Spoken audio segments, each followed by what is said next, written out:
누구든지 제 목숨을 구원하고자 하면 잃을 것이요 누구든지 나를 위하여 제 목숨을 잃으면 찾으리라.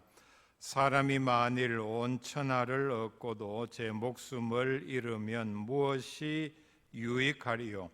사람이 무엇을 주고 제 목숨과 바꾸겠느냐? 인자가 아버지의 영광으로 그 천사들과 함께 오리니 그때에 각 사람이 행한 대로 갚으리라. 진실로 너희에게 이르노니 여기 서 있는 사람 중에 죽기 전에 인자가 그 왕권을 가지고 오는 것을 볼 자들도 있느니라. 아멘. 읽어드린 말씀은 우리의 믿음의 중요성, 특별히 믿음 생활의 우선순위의 중요성을 말씀해 주는 내용입니다. 26절 말씀에 보면은 사람이 만일 온 천하를 얻고도 이렇게 말씀을 시작합니다. 만일이라는 단서를 붙였습니다. 왜냐하면은 사실상 한 사람이 천하를 얻는 것은 불가능하기 때문입니다. 그래서 만일 사람이 온 천하를 얻고도, 여기서 말하는 천하는 세상의 모든 권력, 재물, 명예, 쾌락, 이 모든 것을 다 포함을 하는데, 제가 말은 간단하게 했지만은 사실 얼마나 엄청난 것입니까?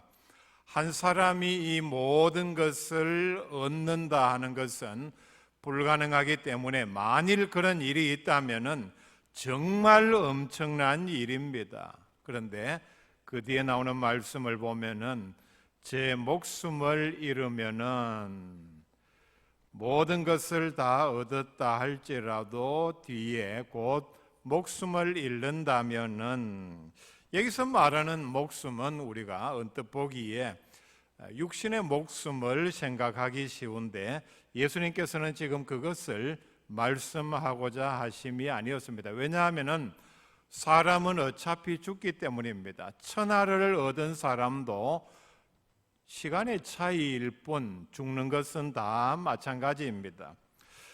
예수님께서 여기서 말씀하신 뜻은 육신의 생명만 뜻하는 것이 아니라 원어의 뜻을 보면은 사람이 죽은 다음에 지속되는 영원한 생명을 오히려 염두에 두고 말씀을 합니다. 그래서 대부분 권위 있는 많은 영어 성경에서는 여기 목숨을 soul이라, 영혼이라 이렇게 번역을 했습니다. 그러니까 목숨을 잃는다면은 이 말의 정확한 뜻은 자기의 영혼을 잃어서 지옥을 간다면은, 자 26절 뒷말씀 봅시다.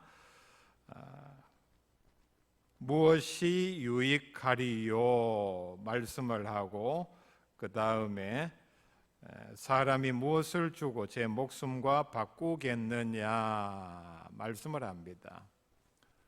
천하를 얻는 것이 불가능하지만은 가능하다 해도 어떤 경우에도 자신의 영혼을, 즉 구원을 잃어서는 되지 않는다.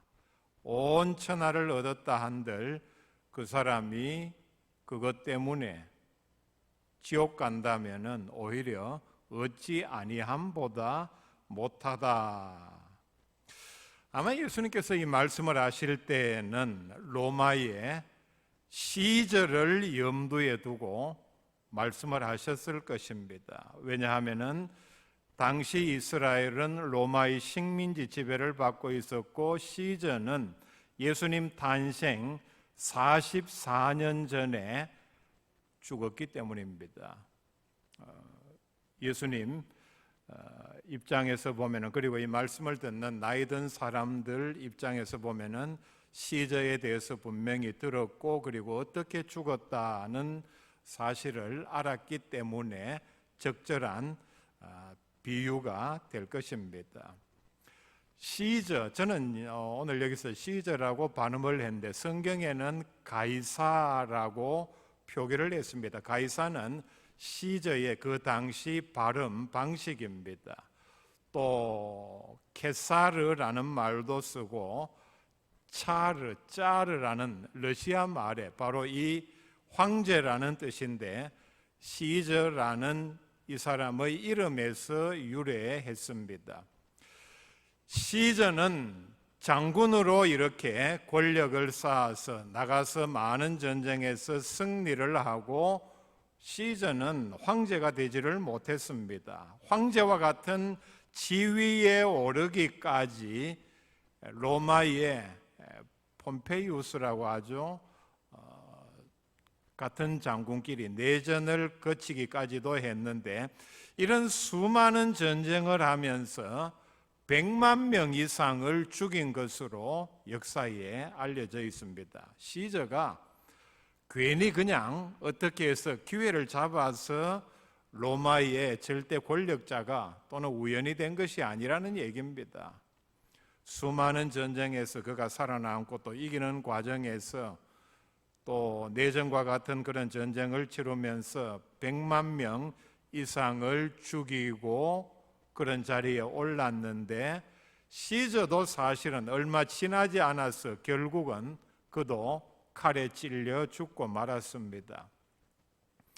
이런 면에서 보면은 그렇다면 시저에게 그 권력이 무슨 유익이 되었겠습니까? 그리고 권력을 잡기 위해서 엄청난 노력을 하고 자기의 목숨을 걸고 전장을 누비면서 엄청난 스트레스와 함께 부하들을 통솔하고 전쟁을 하는 과정에서 죽을 고비를 여러 차례 넘기고 얻은 그런 권좌였지만은 오히려 그 권자가 불과 몇 년 지나지 않아서 자기도 칼에 찔려 죽는 비극을 낳고 말았습니다.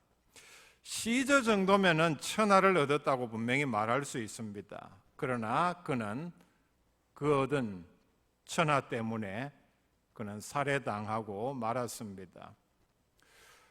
러셀이 쓴 행복의 정복이라는 책에 보면은 이런 대목이 나옵니다. 나폴레옹은 시저를 부러워했고 시저는 알렉산더를 부러워했다. 알렉산더는 헤라클레스를 부러워했을 것이다. 어떤 문맥에서 나왔는가 하면은 행복해지기 위해서는 절대로 남과 비교하지 말아야 하는데 이런 식으로 비교를 해서는 끝이 없다는 얘기입니다. 절대 권력을 누린 사람도 나는 이런 엄청난 권력을 누리기 때문에 행복하다 생각하는 것이 아니고 그 이상의 더 많은 권력을 누린 사람을 부러워하며 또 그러기 위해서 노력하는 과정에서 그런 생각 자체가 사람을 불행하게 만든다는 얘기입니다. 그렇다면 시저가 부러워했던 알렉산더의 경우를 예를 들어 봅시다. 예수님께서도 분명히 이 자리에서 알렉산더를 염두에 두었을 것입니다. 왜냐하면 알렉산더야말로 진정한 의미의 온 천하를 얻은 사람이기 때문입니다. 또 예수님보다 300년 전의 사람이었고 이 당시에 가장 널리 쓰이던 국제 공용어가 헬라어였는데 헬라어를 세계 사람들이 알기 쉽게 쓰기 쉽게 문법 개혁을 언어 혁명을 일으킨 사람이 바로 알렉산더였기 때문입니다. 역시 로마 이전에 이스라엘을 식민지 지배를 했었습니다. 알렉산더는 유럽의 아주 작은 나라인 마게도니아의 왕자로 태어나서 자기 아버지가 일찍 죽는 바람에 20살에 마게도니아의 왕이 되었습니다. 3년 잠시 통치를 하고 23살부터 세계를 정복하기 위해서 침략 전쟁에 나섰습니다. 예루살렘도 정복을 하고 그리고 성경에 나오는 바벨론 이후에 그 당시 전 지역을 지배하고 있던 페르시아도 점령하고 이집트를 점령하고 그리고 인디아까지 정복을 했습니다. 33살에 그는 온 천하를 얻었습니다. 당시 알렉산더는 인디아까지 점령을 하고 난 다음에 인디아가 이 세상의 끝이라고 생각을 했고 이제는 내가 더 이상 정복할 땅이 없다는 생각에 슬퍼하며 땅을 치면서 그의 막사에서 통곡했다는 얘기는 참으로 유명한 얘기입니다. 그런데 바로 그 얼마 지나지 않아서 알렉산더는 10년간의 침략 전쟁의 과로, 스트레스 그리고 계속해서 부하 장군들이 힘들어서 못하겠다, 이제 고국으로 돌아가자는 그런 반항, 그리고 술, 방탕함, 이런 것으로 인해서 돌아가는 길에 바벨론에서 말라리아에 걸려서 죽었습니다. 죽자 그의 넓은 영토는 그의 부하 4명이 나누어서 통치를 했고, 문자 그대로 그는 천하를 얻었지만은 그것 때문에 자기 목숨 잃고 남은 것은 자기에게는 하나도 없었습니다. 사실인지는 모르지만은 그가 유언으로 남긴 유명한 말이 있죠. 내가 죽거든 관에 구멍을 뚫어서 손은 밖으로 나오게 해라 해서 장례를 할 때 그의 관을 운반하는데, 손이 관 밖으로 나와서 관을 움직일 때마다 이 손이 이렇게 흔들렸다. 무슨 얘기입니까? 알렉산더는 이런 일을 통해서 말하고자 한 것이, 나는 온 천하를 얻었지만은 죽고 난 다음에 나는 빈손으로 간다라는 것을 말하기 위함이었다, 이렇게 해석을 합니다. 지금 이 시대는 시저나 알렉산더와 같은 정도의 천하를 얻는 것은 불가능합니다. 그러나 우리가 현실에서 우리의 기준을 낮추면은 자기 나름대로는 천하를 얻었다는 표현을 얼마든지 쓸 수 있습니다. 어떤 사람에게 들은 얘기입니다. 자기는 어떤 것을 얻었는데 표현을 천하를 얻은 기분이었다. 이해할 수 있죠. 사람들은 육신의 성공을 위해서 노력을 합니다. 나름대로의 천하는 예를 들면 어떤 수험생에게는 어떤 학교에 들어가는 것이 천하를 얻는 단기의 목표가 될 수 있습니다. 어떤 직장에 들어가고 어떤 지위에 올라가고, 돈으로 따지면은 얼마만큼의 돈을 내가 당대에서 번다면은 천하를 얻었다고 말할 수 있습니다. 본인도 그렇게 느낄 것입니다. 물론 얻으면은 그게 아무것도 아닌 걸로 느껴지겠지만은, 나름대로 이런 목표를 전하고 자기의 그 목표인 천하를 얻기 위해서 모든 것을 다 희생을 합니다. 건강을 희생을 합니다. 그 자리 지키려고, 그 자리 얻기 위해서, 학위 얻기 위해서 모든 것을 쏟아붓고 스트레스 받아가며 얻었지만은 그것 때문에 병 얻어서 인해 죽었다는 얘기 우리가 얼마나 많이 듣습니까? 가정을 희생합니다. 자식도 희생시킵니다. 영혼까지 팝니다. 심지어는 제 아는 친구 중에도 사장 대신, 교도소 대신 가는 사람들도 있습니다. 직장 생활에 흔히 있다는 얘기입니다. 그런데 성공했다 할지라도 자기 목숨 잃으면은 무슨 유익이 있습니까? 영혼까지 잃었다면은 그 얻은 조그마한 것 또는 성취한 성공 때문에 지옥 갔다면은 그게 그에게 무슨 유익이 있겠습니까? 톨스토이가 쓴 유명한 단편인 이반의 하루라는 짧은 소설이 있습니다. 이 소설의 내용은 이와 같습니다. 한 부잣집에 이반이라는 종이 있었습니다. 그는 우직하게 신실하게 평생을 주인을 위해서 최선을 다했습니다. 아마 이 종이 나이가 들어서 늙었을 때에 주인은 평생 자기에게 수고한 이 이반에게 이제 독립을 시켜주고, 그냥 독립시켜주는 것이 아니라 자기가 가지고 있는 재산의 일부를 떼어줄 마음으로 이반에게 이런 약속을 합니다. 자네 평생 동안 나를 위해서 수고했으니까 이제 독립을 하고, 그리고 두둑한 자금을 내가 주겠다. 조건은 이러합니다. 내일 아침 해 뜰 때부터 네가 내 땅이 넓으니까 네 원하는 만큼 발로 밟고 해질 때까지 들어오는 모든 땅을 다 네게 주겠다. 약속을 합니다. 이 약속을 들은 이반은 밤에 너무나도 좋아서 잠을 잘 수가 없었습니다. 제대로 잠도 자지 못하고 약속된 그 다음 날 해가 뜨기 전에 주인 집 앞에 도착해서 해가 뜨기 직전에 출발을 했습니다. 여기 대구니까 여러분 알기 쉽게 설명을 드립니다. 교회에서 출발해서 803 밑에 가서 동아사 입구에서 파괴사를 거쳐서 가산산성 입구 가서 그 다음에 현대공원까지 가서 이해가 가십니까?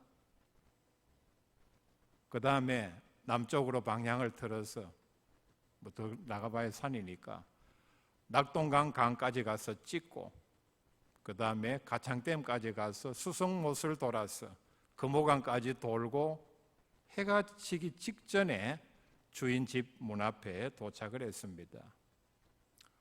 이반의 하루 얼마나 성공적이었습니까? 그러나 그 전날 잠도 못 자고 기진맥진한 상태에서 밟는 땅은 다 자기에게 준다고 하니까 오직 땅을 얻기 위한 그 욕심에 자기 몸 돌보지 아니하고 죽을 힘 다해서 뛴 결과 원하는 땅을 다 자기 발로 밟았지만은 주인집 문 앞에 도착해서는 쓰러져 죽고 말았습니다.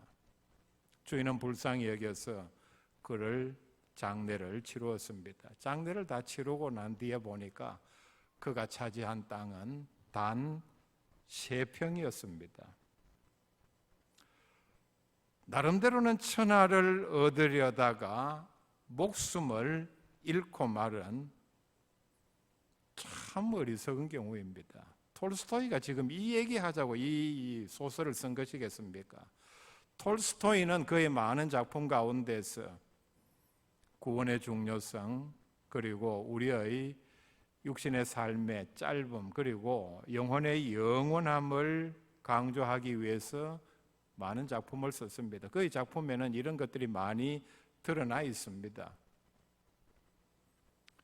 여러분, 우리의 일평생이 이 관점에서 보면은 이반의 하루와 같은, 하루는 정말 충실하게 최선을 다해서 살았지만은 저녁에 주인 집 앞에 도착했을 때는 그 결과는 여러분 과로해서 쓰러져서 죽었을 때에, 죽게 되었을 때 이반이 아침부터 아니면 그 전날 저녁부터 그걸 상상을 했겠습니까? 현실적으로 부자나 그리고 성공한 사람들이 가난하고 평범한 사람들보다 예수 믿기가 어렵습니다. 권력과 풍요 그리고 성공, 쾌락에 취해서 예수를 제대로 믿지 못합니다.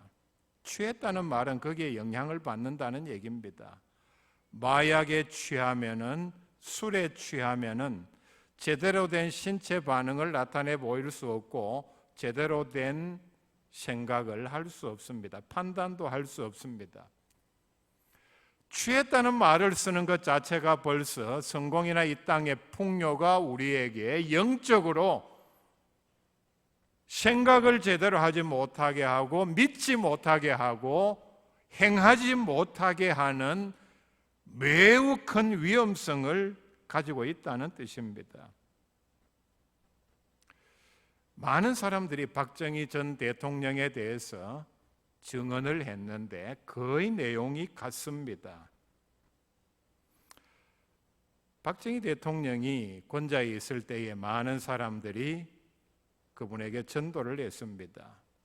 전도할 때마다 박 대통령은 이런 약속을 했다고 합니다. 매우 진지하게, 신실하게.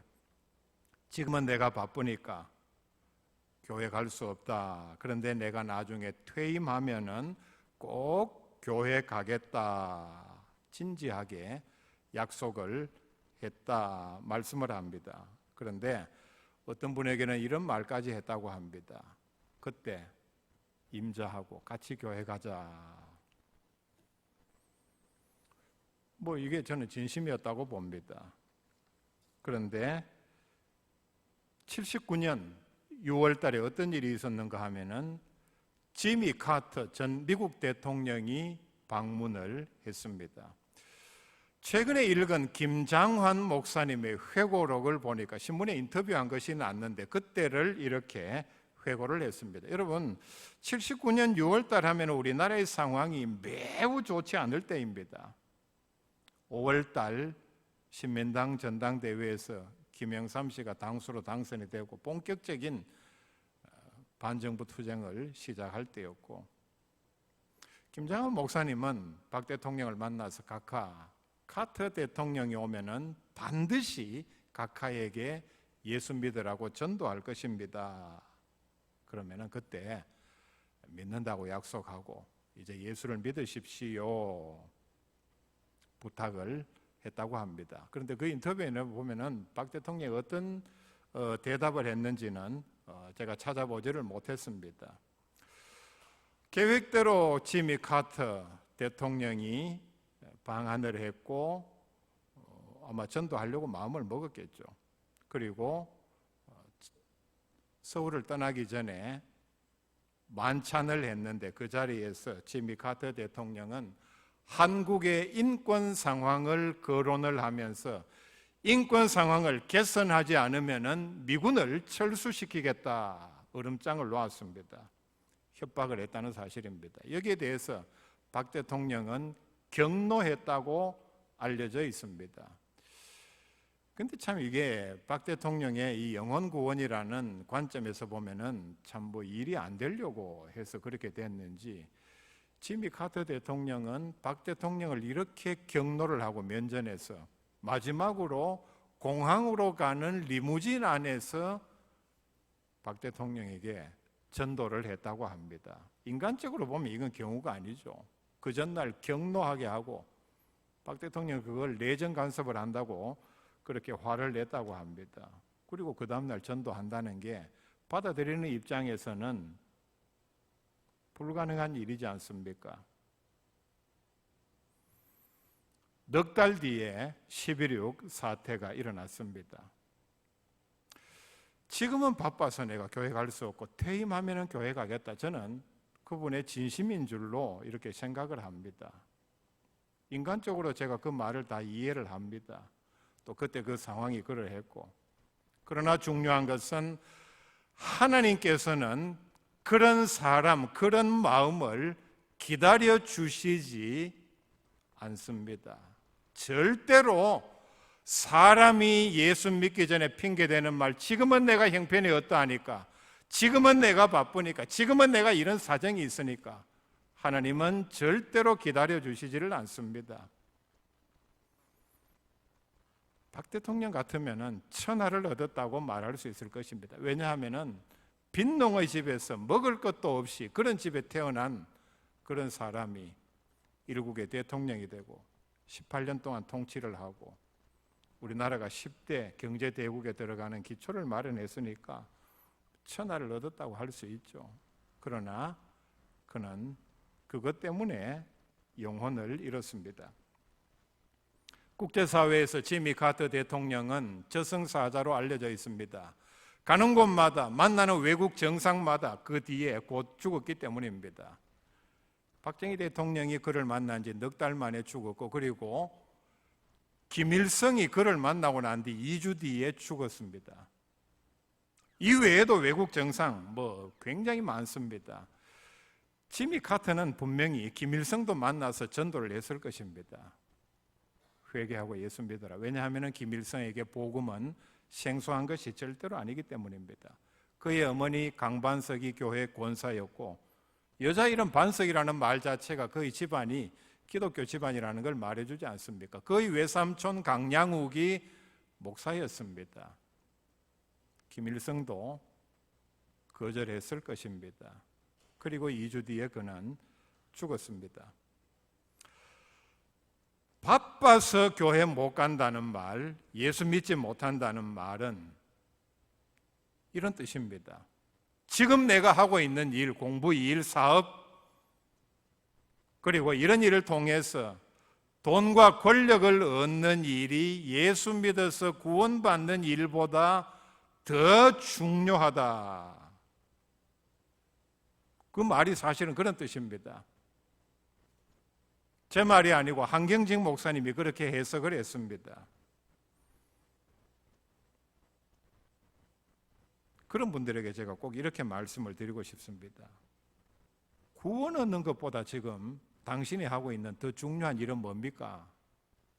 아니, 얼마나 중요한 일을 하길래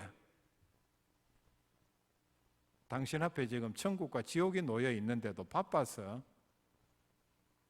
천국 가지 못하고 그렇다면 지옥밖에 못 가는데 예수님께서도 사람이 온 천하를 얻고도 영혼 구원하지 못하고 지옥 가면 무슨 유익이 있겠느냐 분명히 말씀을 하셨는데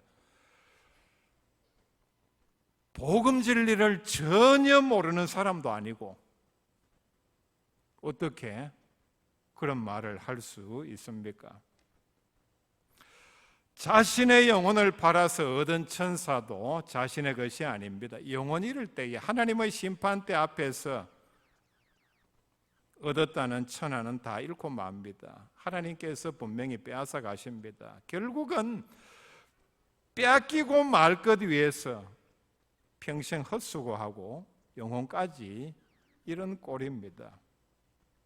온 천하는 고사하고 정말 하찮은 것 때문에 믿음 생활 제대로 하지 못하고 있지는 않은지 우리가 돌아보아야 합니다. 이건 마치 영혼 가지고 장난치고 도박하는 것과 마찬가지입니다. 천하를 얻었다 한들 영혼 잃으면 모든 것 다 잃고 맙니다. 26절 말씀 뒷부분 봅시다. 사람이 무엇을 주고 제 목숨과 바꾸겠느냐? 천하를 얻는다고 해도 준다고 해도 구원과는 바꿀 수 없다. 내 구원을 내어줄 수 없다는 뜻입니다. 예수님의 말씀입니다. 천하를 누가 준다고 해도 그 대가로 내 믿음 포기하고 지옥 갈 수 없다는 얘기입니다. 그런데 우리는 이 말씀을 알면서도 얼마나 쉽게 조그마한 것 때문에 아니면 별것 아닌 것 얻기 위해서 믿음을 포기하고 예배 자리에 나오는 것을 하찮게 여기며 여러분 그리고 하나님 앞에서 봉사하고 충성하는 대가로 얻는 상급이 얼마나 크다고 말씀을 했습니까? 이런 걸 매우 하찮게 여기고 있지는 않습니까? 그래서 영혼을 판다는 말이 우리 사회에 횡행합니다. 이 말은 불신자들이 한 얘기입니다. 직장에서 자리 지키기 위해서 모든 것 다 포기하는, 자존심뿐만 아니라 믿음까지도 포기하는 그런 행태를 가리켜서 영혼을 판다. 우리 사회의 단면을 보여주는 내용입니다. 예수님께서 왜 이 말씀을 하셨습니까? 그런 사람들이 많기 때문입니다. 매우 많기 때문입니다. 한번 잃은 영혼은 다시는 찾을 수 없습니다. 기회가 있을 때에 잃지 않기 위해서 우리는 분명한 조치를 취해야 합니다. 영혼을 한번 잃으면은 어떤 방법으로도 불가능합니다. 기회는 살아있을 때뿐입니다. 차라리 천하를 포기하는 한이 있더라도 영생을 잃지 않기 위해서 우리는 경계해야 합니다. 26절 말씀 봅시다. 인자가 아버지의 영광으로 그 천사들과 함께 오리니 그때에 각 사람이 행한 대로 갚으리라 말씀을 합니다. 이 말씀을 앞에 26절과 연결하면 육신의 것을 얻기 위해서 영혼을 잃은 사람 그리고 어떤 경우에도 믿음을 지킨 사람을 예수님께서 분별해서 상으로 영원한 형벌로 갚아주신다는 뜻입니다. 제가 알만한 사람으로부터 들은 정확한 얘기는 마이크로소프트의 회장인 빌 게이츠는 예수를 믿지 않는다고 합니다. 그리고 세계적인 투자가인 워렌 버핏도 예수를 믿지 않는다고 합니다. 그리고 현실적으로 보면은 세계 강대국의 대부분 대통령이나 수상 정상들은 예수를 믿지 않습니다. 요즘 말로 이들은 천하를 얻은 사람들입니다. 뭘 잃었습니까? 영혼을 잃었습니다. 얻은 성공 때문에 잃었을 가능성이 더 큽니다. 많은 그리스도인들은 천하를 얻지는 못했지만은 영원한 천국의 부요를 가진 사람들입니다. 야고보서 2장 5절 말씀에 보면은 하나님이 세상에서 가난한 자를 택하사 믿음에 부요하게 하시고 또 자기를 사랑하는 자들에게 약속하신 나라를 상속으로 받게 하지 아니하셨느냐 말씀을 합니다. 놀라운 말씀이 여기 우리에게 주어졌습니다. 하나님께서는 가난한 자를 택하사, 여러분 이 땅에 가난한 사람들이 어떤 사람들입니까? 현실적으로 천하를 얻었다는 것은 턱도 없고 집도 한 칸 없는 사람들입니다. 전세도 없는 사람들입니다. 얻은 게 뭐가 있습니까? 어떤 사람은 빚밖에 없다, 병밖에 없다 이렇게 말하는데, 이런 사람들을 믿음에 부요하게 하시고 그리고 약속하신 나라를 상속으로 받게 하지 아니하셨느냐. 하나님 나라를 상속으로 받게 하셨다 말씀을 합니다. 하나님 나라를 상속으로 받는다는 말은 이 땅에 온 천하를 얻은 것과는 비교도 되지 않습니다. 누가복음 12장 32절에 보면은 적은 무리여 무서워 말라 너희 아버지께서 그 나라를 너희에게 주시기를 기뻐하시느니라. 그 나라, 땅의 나라가 아닙니다. 영원한 천국을 주신다는 말씀을 합니다. 여러분, 만약에 누가 우리에게 한국 전체를 너에게 준다, 상속으로 준다, 아니면은 한국이 땅이 좁다면은 100배가 되는 미국을 통째로 너한테 다 주겠다. 여러분, 이게 상상이나 가십니까? 미국 땅덩어리 전체를, 참 경치 좋은 데도 많고 비옥한 땅을 통째로 준다. 비교도 되지 않는 말씀이 여기 나옵니다. 그 나라를 너희에게 주시기를 기뻐하시느니라. 땅의 나라가 아닌 영원한 천국을 주신다 말씀을 하고 계십니다. 이유가 어땠든 간에 우리 가운데는 천하를 얻은 사람은 없을 것입니다. 문자 그대로예요. 그러나 하나님께서 우리에게 주신 약속의 말씀, 천국을 상속으로 유업으로 받는 복된 백성들 다 될 수 있기를 바랍니다. 하나님 아버지, 우리에게 주신 믿음의 중요성, 또 믿음 생활의 가장 중요한 원리를 분명히 깨닫는 저희들이 다 되기를 원합니다. 사람이 만일 온 천하를 얻고도 제 목숨을 잃으면 무엇이 유익하리요? 사람이 무엇을 주고 제 목숨과 바꾸겠느냐? 분명히 말씀을 하셨음에도 우리는 이 말씀을 알고 있다고 하면서도 이 땅에 정말 하찮고 별것 아니고 그리고 언제 없어질지 모르는 불안정한 것을 얻기 위해서 때로 우리는 소중한 믿음까지도 직분까지도 봉사하고 충성한 권리까지도 쉽게 포기하고 어리석은 길로 가는 우리의 모습은 아닌지 돌아보게 하여 주시옵소서. 이 땅에 우리가 살아가면서 한시적이지만은 하나님께서 우리에게 주신 약속의 말씀을 붙들고 우리에게 찾아올 수 있는 역경과 시련, 가난, 고난까지도 이기고 극복하는 믿음의 복된 백성들 다 되게 하여 주시옵소서. 예수님의 이름으로 기도하옵나이다. 아멘.